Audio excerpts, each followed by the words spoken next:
mascletà. I després, en totes les falles, se dispararan les mascletades corresponents. Comença la última mascletà. Ricardo Cavaller.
Impressionante, excel·lent, magnífica la mascletà de Ricassa, de Ricardo Cavaller.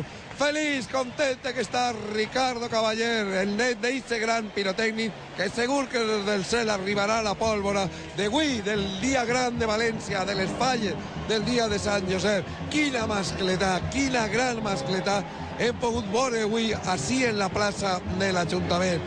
Ahí està Ricardo Cavaller, jove, al costat son pare i en el record el seu iaio Ricardo Cavaller. València vibra, els milers de persones que omplen la plaça estan vibrant, aplaudint, acostant-se al recinte del pirotècnic.